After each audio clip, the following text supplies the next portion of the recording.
Hey guys, Luke here along with Thade and Ethan. Evan. Evan. Sorry. Really close. He was right. I was really close. Anyways, we just got done watching Scream 7 by Radio Silence. Scream 6 by Radio Silence, and it was just like truly, like. Hold on, I gotta call my mom just to know, let her know I'm staying up here. Yeah. He's a good boy. Good boy.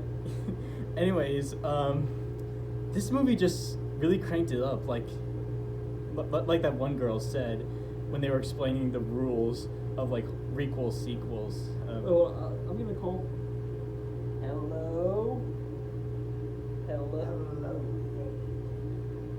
Wait, who is this? What's your favorite scary movie? Halloween? Hey, get your ass over here. Come on. Get back here. Oh, come on. Gotta commit to the bit. Got a review going on, man. Come on. Alright, couldn't help it. Anyways, Scream 6 is just so incredible in so many aspects. One of the things they really ramped up with, like not with this film, but also 5 and 4, was the gore. Like there are just some insanely brutal moments throughout this film, like when Samara Weaving's character was stabbed, as well as like spoilers. Oh yeah, don't spoil Scream 6. And also some of the final ones, like where like there was that knife through the mouth. It was reminding me of that one kill from the last duel, and also that just stab to the eye, and it was just wow. And like everyone was like cheering and clapping whenever that happened, and I was just in shock. Speaking of shock, you know what? Why don't we hear from these two about what surprised them about Scream 6? Take it away. Wait, speaking of shock, like that shock to the ball scene, that was kind of funny. That was pretty funny. Everyone also clapped for that one too. yeah, that was pretty. Yeah, speaking of shock, that was pretty shocking and pretty funny. Don't ever get shocked in the crotch. It's not good. It's not good. What was also really shocking was just how very romantic the first half of the movie was. Yeah, everything was going. Like Chad and Tara were like kind of gawking at each other, and then Sam was having like the romance on the side. Yeah. Basically, those two couples basically want to move it. Move it. And they like to as well. Like there was this subway scene that was very much promoted, like when the trailers like first started dropping and everything. Yeah. And obviously Mindy gets attacked by them, but is Chad concerned? No. Yeah. He's kissing Tara. And bro doesn't care. Bro does not care. Plus also, Chad is like indestructible. Oh my gosh. He took like 25 stabs and he's like, oh, I'm good. And he like kicked the killer's ass too. Like, Yeah, like those punches, like those were just powerful punches. and like the camera throwing, like he threw so much stuff at the killer. The killer was just a tank in this one. They were just going off. Yeah, like the mask is like so old and decrepit in this one, and guess what? He uses a freaking shotgun. Oh yeah. A shotgun. Like Ghostface using a shotgun is just one of the coolest things in the franchise. It's like just so wow. Yeah. He also technically used a ladder too. That ladder scene, that was the most shocking. That was the craziest kill, I think. It was the most violent, I think. This film also does the same thing that Scream 5 also did. Gave me stress. That ladder scene was just like, I was just stressing out because I really liked these characters and I didn't want them to die. That's how you know, like, they, like, the team at Radio Silence knew the assignment. Like, they knew where to get us in those scenes. Like, because these characters were well fleshed out within Scream 5. And they're still fleshed out well here, too. So it's just, like, really... It's a way to just get you in the feels. Like, whenever you see a likable character get died. Get died. Get died. Get killed.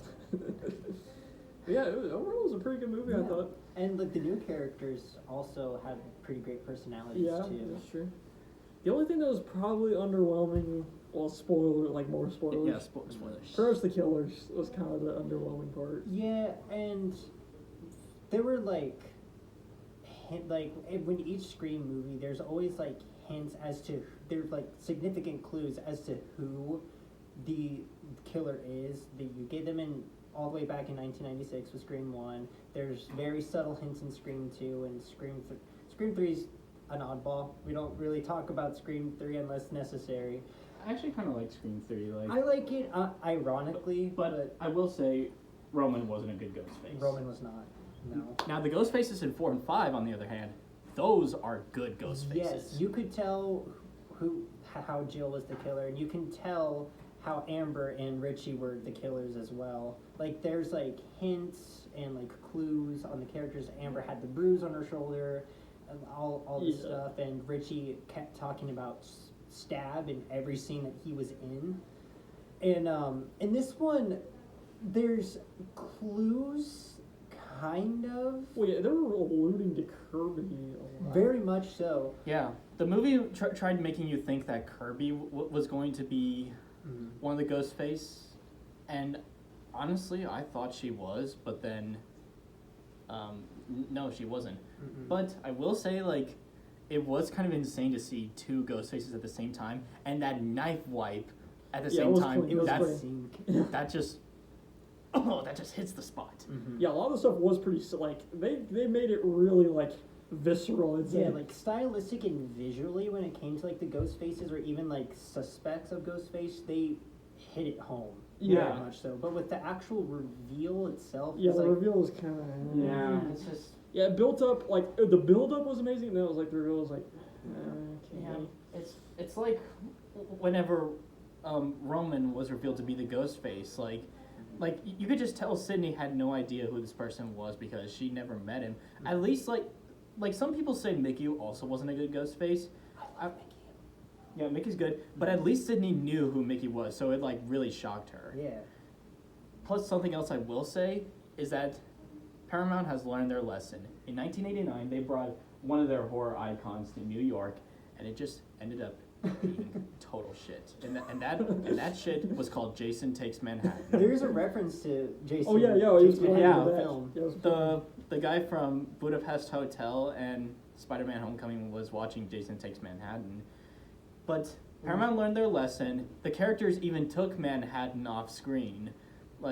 And basically, unlike Jason Takes Manhattan, this one's not on some cruise ship, wasn't filmed in Canada, and this was actually fully in New York City. Yeah. We should talk about his character.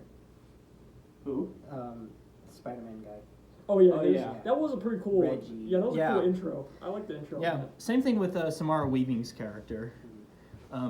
Plus, I kind of dig her Australian accent. Oh no, we should tell What happened? right before the movie played. Right before the trailer started. Oh yeah. Somebody spoiled it, like, immediately. Immediately. Like, we're like, Oh, yeah. and then as soon as the movie starts, there's like, I think Sigourney Weaving's gonna be the first kill. That's what I've heard. We're like, But come on. I didn't believe it because it was like a rumor, so I just took it as a rumor. But then, Movie played. Yeah, literally, she shows up first. It's like, bro. yeah, Notice how like 9 times out of 10 when it's Scream movies, like the opening kill is usually blonde until Tara Carpenter, and then this one it was also a blonde. wait, Usually, because then it was Casey Becker, Casey Becker, and then Scream 2 it was the Jada Pinkett Smith. What? Yeah, but then And if you then- count the movie version, Oh yeah, and then Scream 3 it was Cotton Weary, who was the opening victim. his girlfriend, Oh yeah, and then 4 and the fake outs, and Yeah. the actual kills.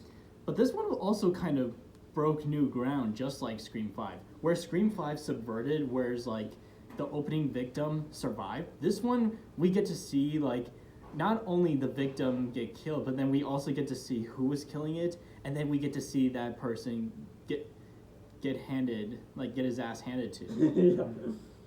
Yeah, that was a pretty cool moment. Yeah, and the way that they set up his death was also kind of intriguing because they were like making it set up because there were like rumors that it could have been like a Scream cult or like a stab cult, Yeah. kind of like Richie was part of the stab cult, Yeah, and then this there, one. there are just too many obsessive stab fans. Yeah, Just yeah. like how there were obsessive Scream fans whenever the scripts for 2 and 3 got leaked online, Mhm. which whoever did that, No fun, not fun. you pissed off Craven and the crew. Mm-hmm. Let the man rest in peace. And then yeah, and then he's like talking to one of the cult members, and then he dies while Yeah. talking to him. I didn't even know like the guy that the extra body of the show was like the guy he was talking about on the phone. Oh, that was. Oh. That makes sense. I think that's what. That's probably what what it was. That makes I sense. don't know. That makes sense. Oh, Yeah. Because yeah, he opens up and he's like, wait. There was a lot of subverting expectations. Yeah, there was a lot, especially in the first half, I think. Mm-hmm. yeah.